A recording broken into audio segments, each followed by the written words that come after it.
Welcome to Woman Crush Every Day, where we discuss queer media, especially when it's black and especially when it's woman. I'm your host, Allison, aka Al Wu. And I'm your host, Tang B, aka Sean B. Scribe. And today we are going to be discussing the L Word Generation Q, Season 3, Episode 4. Yes. But before we do that, make sure you subscribe so you can know when we are going to drop episodes talking about black queer women in TV shows as you want, and other women of color as well. And also, treat yourself this holiday season. So make sure you check out Copper House Detroit. It is a bud and breakfast and event space in the Detroit area. You can stay there. It's a cannabis friendly space. We were actually just there today helping them to wrap gifts because they were supporting families who are in need this holiday season. Yep. So not only do they have their business that is owned by two queer black women, they're also involved in the community. So that's really dope. Absolutely. And you can get 10% off if you use our promo code WCE. Check out the details in the description. Absolutely. All right, dope. Yeah. And let's go ahead and get into it. Yes. Boom. All right. So we're in season 3, episode 4. What was your favorite scene, Tang? My favorite scene was Maribel and Sophie having their sister time. I love sister time. I love my sisters. I love all my siblings, but I love my sister time. And it was really nice to have them have that, not just because, you know, we get to see them being sisterly, but because they're really helping each other grow. And the conversation was just about how their father left them, and they've really kind of let that paint what they see their future as, what's possible for them. And Maribel got kind of called out at this party that her and Michael went to, basically saying, like, if you got daddy issues, you need to figure those out. You need to go see a therapist before you really start on this journey of having a kid together. And they were right. They were right for saying that. She was called out. She wasn't ready to have that conversation with them. But she did go to somebody she was safe having the conversation with. She went to Sophie, and Sophie needed to hear it as well. Like, you don't have to be your father. It's a choice. You know, yes, I agree with that. I'm gonna have to say, is a sister safe? That was is a sister safe? Okay, in terms of like a tongue twister. Either way, I feel like a sister is too safe, personally. A sister may not have been able to call her out, but she knew she could talk about this with her sister. That's real. There's a piece of me, though, I'm like, who's going to call her out? Yeah. I do want somebody to call Maribel out. Yeah. Well, I mean, I guess she did get called out in She this got episode, called out but I mean, several like, times in this somebody who episode, she'll listen to be like, no, like, for real. I mean, I guess in Lightweight, in that scene, Sophie did call her out in terms of saying that you can be nicer to Micah. Yeah, she doubled down on that. That whole thing. So, you know, but that's real. Yeah. That's real. I do agree, though, that if somebody bringing up daddy issues makes you leave the room, it's time to deal with it. Maybe you need to actually work through your daddy issues. Just factoids. Yeah. Okay, but no, that was a real moment. I feel like this isn't the first time that you've brought up the sister moments. I love it. You know, and I totally agree. I totally feel that. Like, I have a big sister, and it's like when we get to have our, like, heart-to-heart moments, and just even thinking about the heart-to-heart moments that, like, we had as kids, you know what I mean? It's really, like, dope as fuck. So it is. Yeah, I totally feel that. Totally resonates. Awesome. What was your favorite moment? I had a couple of favorite moments. I think, which one I want to go first? I want to say Roxy and Danny's whole situation, like when they ended up going back to the house. Oh, after Danny was like, yeah. Sophie goes ahead and plants in Danny's mind that Roxy is totally hot for her. So they end up going back to the crib, and as they're about to get it on, Roxy feels this earring in the couch, and it's like, ouch, you know, oh my god, who's this? This is like Gigi's earring, and then Danny has a whole breakdown. But I feel like that was such a sweet moment to me. Yeah, I don't know. It just really like the hug with the arms and legs, saying like that was the best, and I'm like I totally agree. Yeah. And then the song, I'm not familiar with ever that Hey Mommy, Hey Oh Sexy, yeah, I Hey don't know that Beautiful, song, but I guess it but was popular, or that was the assumption we're to make. yeah, Yeah. whoever that's for, I feel like okay, I get it, and that's cute, and that's Yeah. like this song that we can all vibe to. So I Yeah. think that was really really cute. My runner up for favorite scene Okay. was when like okay, Shane is saying goodbye to Ivy, right? And then all of a sudden in the background, like you see this like blurry figure come up, and it's like, oh, somebody entered the background. And like Yes. it's fucking Tess. Yes. It was so clear too, from like the person who was dancing behind to Yeah. like when it's actually Tess, is like so clear. Yeah, yeah. I love that. Either way, yes, I thought that shit was funny as hell. Yeah. And I just have to give that honorable mention for favorite moment Yeah. in the episode. And, obviously Shane is on Shane's bullshit and wah. But yeah, that background slide, Yes. hilarious. That was so great. So great. I don't know what Shane gonna do. She just blew everything up. I have my own thoughts about what I think Shane is going to do next or needs to do next, but we can get into that later. Who knows? Maybe we'll still get Kaylani in the show. We don't know. I totally agree. Extra shout out to Roxy and just being down to like be a hookup or be a friend, like whatever is needed most in the moment. Roxy was there for it, and shout out to somebody with that kind of flexibility. Be a friend first. That's really dope. That's really dope. Absolutely. And Danny needs a real one. Yeah, Danny has taken like L after L after L. I mean, like really. getting left at the altar vibes. Oh gosh.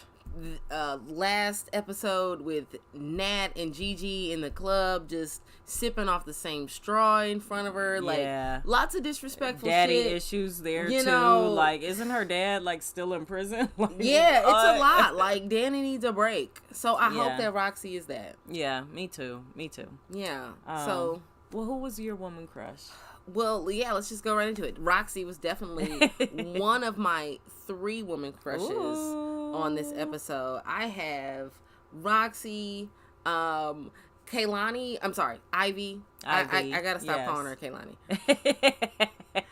Ivy in that whole like, I don't know. It was serving me. What was that like Beyonce with the black hat joint and like the standing on the steps? Oh, okay. Yeah, somebody can like yeah. drop the visuals. Yes. Like whatever that is, that was badass.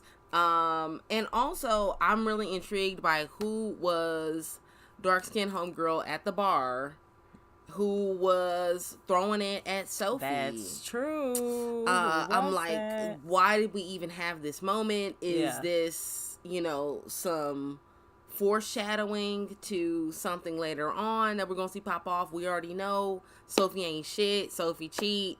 So I just get the feeling that this is going to. Side? I mean, we know Sophie ain't shit. There's a pattern.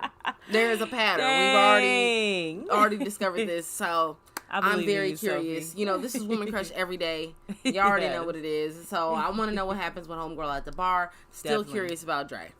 Absolutely. All right, who's your woman crush? Okay, my woman crush this week, surprisingly, is Maribel. Okay. And not to say that Maribel is not a baddie. The hair, oh my gosh, killing it. Loving it. Right? Oh my God. I Loving love a it. good Okay, figure so wave. Maribel's been killing it for weeks. But this week, Maribel won me over. Like, she was able to hear criticism. Okay. She left the room instead of throwing a tantrum. She went That's into real. joke That's mode. real. She de-escalated. She left. She let Micah do what he needed to do. And then she came home, had a real moment of growth, and was like, I'm going to, like, give some advice. I'm going to accept advice. Mm-hmm. I'm even going to, like, say I can be nicer.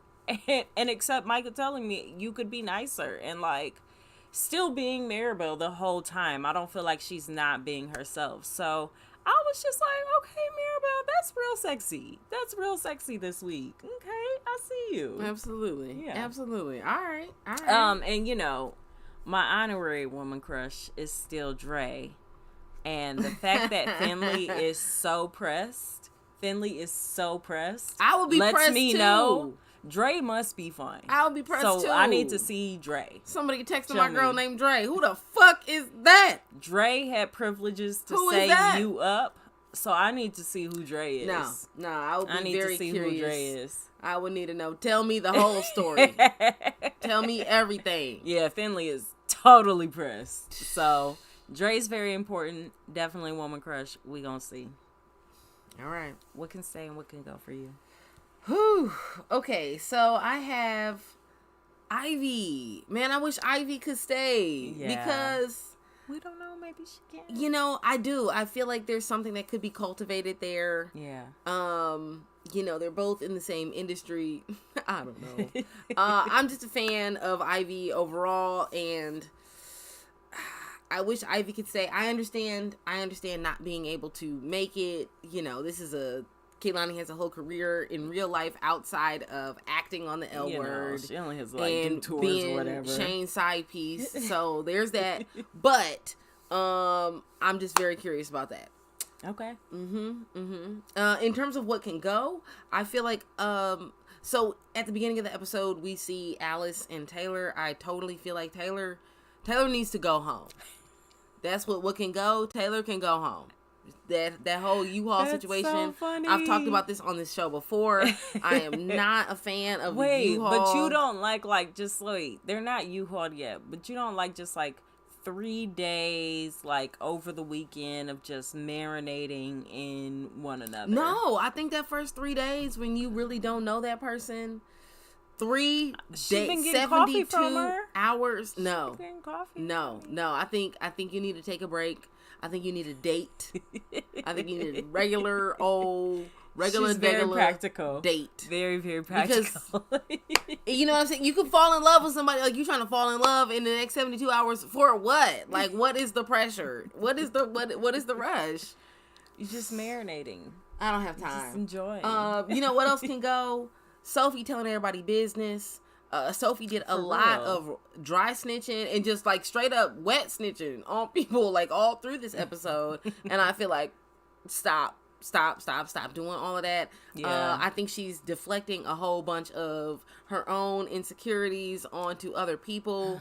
And I'm not a fan of that. Also, Shane and Ivy, you know, doing the grown up in the car while it's on in the alley was just the most rookie move. Just amateur shit. Like, yeah. Shane, why are you knocking on 50's door talking about you still fucking in the backseat of somebody's car? Like, that's the piece I do not understand. And I'm going to have to go ahead and say that those tactics can go. It's because she's supposed to be at the bar, so she just got to do it real quick, like a smoke break. No, you got to find a room. You got to come up with a good excuse. You know what I'm saying? Hey, Tess, I got a hotel. I mean, you own 2 bars. Why are you doing this? Oh, so you can tape the L word? Like, that's the only reason that this would be happening. Like, no, find a room that can go. All right. What can stay? What can go? All right. For me, I'll start with what can stay. All the growth from everybody can stay. I'm very impressed. Everybody's learning. Everybody's trying not to, repeat their same mistakes, or if they started repeating it, they're trying to end the cycle. They're like, it ends tonight, that can stay. Max coming back, I really thought I was done with Max, but I think having more than one character who is trans really helps for just letting any character have their own story, because they don't have to carry everything. So I'm happy to see Max back and with the family, and like got a boo thing, and like giving advice to people. Like, it's great to see Max like on his feet. Awesome. And great to see like Shane and him like, truce, everything's good, we can move forward and just be a community. So that was cool. Danny and Roxy, we've already talked about. Beautiful. I love that. And Maribel and Micah putting together this family.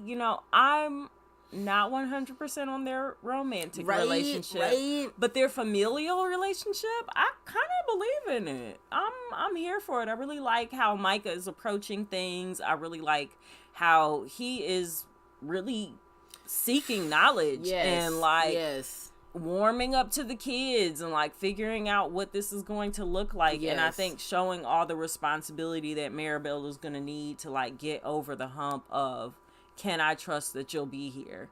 And we all know like Maribel's a boss bitch. She gonna do what needs to be done. End of story. Yeah. So I like them together, and I like this relationship as a family. That's real. You know, I appreciate your hope in the like in Micah's tenacity. Yeah. I mean, I'm glad that, you know, Sophie was telling Mirabel, hey, you know what I'm saying? You gotta chill out. Micah's a good dude. Like, yo, be easy. You know, because I do think Micah is doing a lot of work to say, how do I really truly prepare? When Maribel was like, the only principle that we have in this relationship is don't drop the baby. Like, and boo. Yeah, it's a joke, but it's just that's not funny. Stop. Like, that's not funny. But that's only because she's deflecting because the conversation got too heavy for her. Yeah. It wasn't something she was ready to like have an answer about. So she's like, I'm gonna just throw some goofy shit out there, just like poor Maribel. She's pulling it together. Yeah. I don't know how Micah is a therapist not saying to Maribel, I mean, maybe it's not as effective as if a therapist says, like, you need to get there. Right, like, right. Okay, we're good and everything, but I'm not here to support your industry.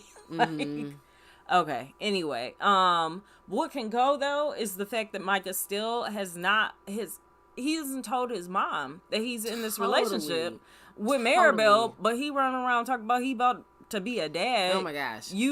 Stop. Okay, so fix your mommy issues. What's happening there? We need to come back to that. What else can go is all the heartbreak for Danny. That's got to stop. Finley has got to stop. What did Finley do? Okay, so I'm not going to speak on what Sophie's going to do. I'm going to hold out hope that Sophie's not going to repeat what her dad did. If Sophie isn't monogamous, I just hope she learns how to say that and figures out who she needs to be with to make that work. Okay. Sophie, you're on your own. But, Finley, the fact that you are unable to see Sophie not as a cheater is so hypocritical because you're the one who came onto Sophie in the first place.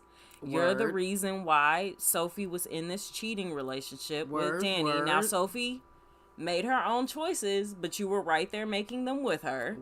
And then you are also the person who needed to go to rehab. Now, understand, it's a disease, all of that. You went and got the help you needed, but while you were there, you told her she could do what she needed to do. She did what needed to be done. Bloop, bloop. And now you're upset. And it's like, but she came when you were ready to come back. She was there for you. She dropped Dre. She didn't keep answering the you up text. She didn't find no sneaky way. She didn't shame the game. She was stand up. So, stop. That's real. You know, I do feel like it hasn't been that long. We don't even know who Dre is. She does need the story. I do feel you, though. She can ask for the story. I think she can ask for what she needs, but I think to guilt Sophie is too soon. Yeah. Chill out. Yeah, chill out. You don't have, actually, not even too soon. Like, you're really saying, like, you were a part of the cheating, so you don't have a right. You were a part of the cheating, and you were a part of the decision that she got to do what she wanted to do while you were away. Okay, maybe I can say an unpopular opinion here, but I feel like the person in the relationship is the person who really did something wrong. I feel like true. The person who's not in the relationship, they didn't cheat. They got with the person who was in a relationship, but they didn't cheat. Except that Finley was friends with Danny, and that's where this is, like, icky. I mean, were they friends? But I will agree. I do think, like, Sophie is more responsible in that situation. Were they just splitting the house bill? You know what I'm saying? Were they just splitting rent? Maybe they were just friends? Roomies. Maybe they weren't the best of friends. But they were... I hear your point. But at the same time, what do y'all think? Let's see. All right, queer canon for you. Where does this fit in the queer canon for you? Oh my gosh. Really like all the parenting relationships.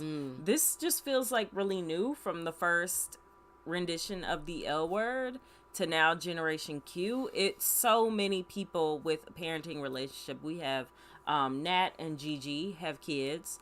We have Bet and Tina have Angie.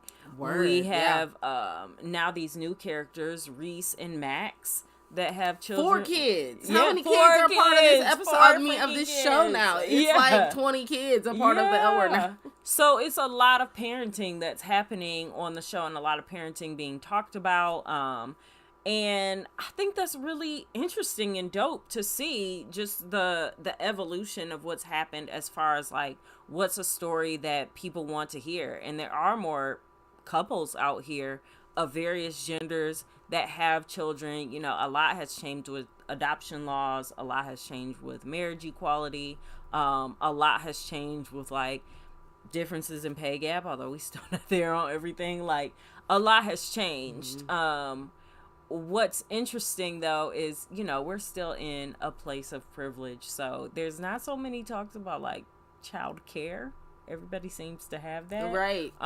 So that's sort of missing from like what your average real parent would be like totally stressed about day in and day out, and like on all of these like fuck dates, and be like, who is watching? Like, if you got split custody, I know how you have child care every other week or whatever, but y'all have enough money for childcare. But I think it's a really interesting conversation. I think it's really dope. And I feel like I'm learning. So that's awesome. Yeah, I really want to pick up on the whole concept of parenting. That really was something that resonated with me. Yeah. Thinking about queer canon overall in this episode. But in listening to you talk about the childcare situation, it made me think more critically about the L word overall. Yeah. And think about where, you know, the demonstration of wealth in the L word. I think it's important to see queer people have money. You know what I mean? Like, have jobs, have careers, have friends, have really, you know, like, able to, like, just, like, valley girl it up. Like, you know what I'm saying? Possibility in that, of hope. Yeah, like, these possibility models, because we know, like, the types of oppression and, you know, lack of opportunities that can often exist because of discrimination on queer people of color. Yeah. And I think that's really cool, you know, to a degree, that we do see these Black women, that we see these Latinx women out here at the top of the game. Yeah. At the same time, we also, I feel like there's a big miss in terms of seeing real shit. Yeah. Like, we never really, and you know what, I think it's funny, because in this episode, the conversation between Taylor and Alice, we kind of talk about, like, seeing Alice's real shit. You know what I'm saying? Seeing Alice's imperfections. And, you know, I don't necessarily want to call having to raise your child an imperfection in your life picture. But I think speaking to the fantasy life versus reality life. Yeah. And the L Word is one of those shows that does really tap into fantasy life. Yeah. They'll give like a glimpse here and there. Like, I think in season 1, they kind of showed like Nat having a crazy time with the kids, or like them being sick, but then they kind of leaned away from that to like lean into the sexy. Yeah, we have so many stories going on that it's really difficult to give that in-depth picture of what's happening in people's lives. And I'm kind of curious as to what's going to happen in the future, because I feel like, okay, we kind of moved Bet and Tina off, and now we've moved Nat and Gigi off. I feel like, okay, we brought Roxy in, but we still, I don't know, we have these opportunities. I hope that some opportunity is being created to go deeper and show just more realistic pictures of not more real. I don't want to say more real because this is a realistic picture, but regular shit. You know, like less glam and regular shit, and I think that can still be like, I don't know, what word do I want to use? I think that can still. I don't want. It can still be intriguing and inspiring. Thank you. You're. I don't think the affluence has to, and I don't even think they hone it. But yeah, the I feel like this has always been a part of the L Word's issue, is that it's centering people who are of a high degree of affluence.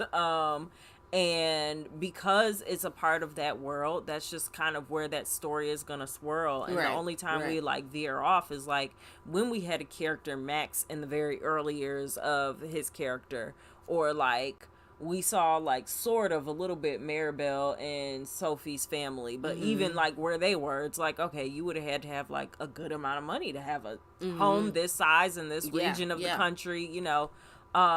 So, and that's where I feel like it's the Max problem of like, there needs to be more than just the L Word on TV that centers this number of queer women in community, queer trans people in community, because this is how community is. You do have a circle of people who understand to a degree what life is like for you, what challenges might be like for you, what interests might be like for you, how you're forming families, and how you kind of need mentorship from each other because you're doing something different than what maybe your parents did or your grandparents did or whatever. And there just need to be more shows, because then we wouldn't be looking at the L Word like, come on, like, show us all. And it's like, y'all are already juggling so many characters, you can barely show them. So many stories they are juggling right now. I kind of want like a bunch of like offshoot shows where we just like dive in, like, just give me Gigi. Yeah. Let's just go into Gigi's life. Yeah. Okay, now let's get, if we're gonna have Finley, like, fine, show me Finley. You know, but that is so real, and I think this is one of those moments where it's like, we need more stories. We need more stories, because having these hour-long episodes where we have to tell like 50 million stories, it's like, what is really going on exactly in these people's lives that would make you like, oh, break, you know, or like, not, I don't want to say that I need a show to make me break, but you know what I'm saying? Get into the story. I really want to get like y'all under the character. Yeah. Hey, Toya G. What up, though? Noah's Ark. So I still need to fully watch Noah's Ark, but I know like what it was. Yeah, in terms what of, it like, was. Yeah, huge. Yeah, and true. I need to.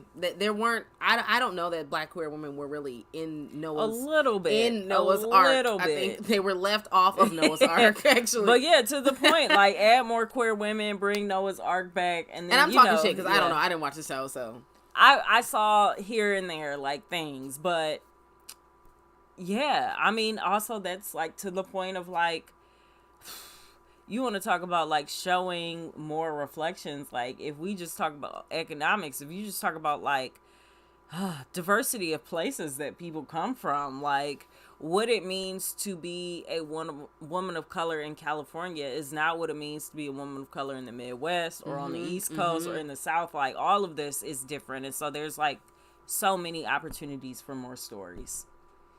We need them. Yes. We need them, y'all. So, and let it be a Black woman. We gonna talk about it. Yes. We gonna talk about it right here on Woman Crush. Yes. But yeah, okay. I guess that's our episode, and thanks so much for tuning in. Toya G, thanks for tuning in live with us. Absolutely. And until next week, you know, we're gonna watch episode 5 and Blood Owl. Peace. Peace, y'all.